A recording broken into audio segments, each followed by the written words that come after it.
Hello everyone, welcome to my channel where I explain different topics related to biology. Today, we are going to learn about how muscles contract and expand to produce movement and force. Muscles are composed of many cells called muscle fibers, which are arranged in bundles called fascicles. Each muscle fiber contains many smaller units called myofibrils, which are made up of two types of protein filaments, actin and myosin. These filaments slide past each other to shorten or lengthen the muscle fiber. There are three main types of muscle contractions: isotonic, isometric, and eccentric. Let's see how each one works. Isotonic contractions occur when the muscle changes its length while generating force. For example, when you lift a weight with your arm, your biceps muscle contracts isotonically and shortens, pulling your forearm towards your shoulder. This is called a concentric contraction. Eccentric contractions occur when the muscle lengthens while generating force. For example, when you lower the weight with your arm, your biceps muscle contracts eccentrically and elongates, controlling the descent of your forearm.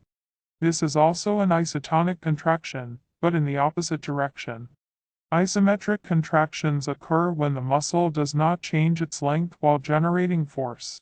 For example, when you hold a weight with your arm, your biceps muscle contracts isometrically and maintains a constant length resisting the pull of gravity. So how do these contractions happen at the molecular level?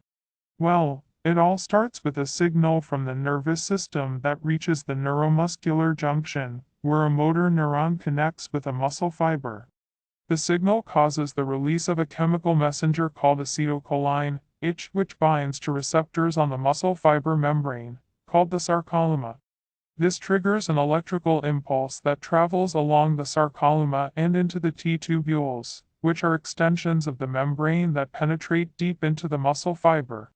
The impulse reaches the sarcoplasmic reticulum, SR, which is a network of membranes that stores calcium ions. The SR releases calcium ions into the cytoplasm of the muscle fiber, where they bind to a protein called troponin on the actin filaments. This causes a conformational change in another protein called tropomyosin, which exposes binding sites for myosin on the actin filaments. The myosin filaments have projections called myosin heads, which attach to the actin binding sites and form cross bridges. The myosin heads then pull the actin filaments towards the center of the sarcomer, which is the basic functional unit of a myofibril. This shortens the sarcomer and generates tension in the muscle fiber. The myosin heads detach from the actin filaments and reattach to new binding sites further along the filament, repeating the cycle of pulling and releasing. This process is called cross-bridge cycling and it requires energy from ATP molecules. The muscle contraction continues as long as there is enough calcium and ATP available, and as long as the nervous system stimulates the muscle fiber.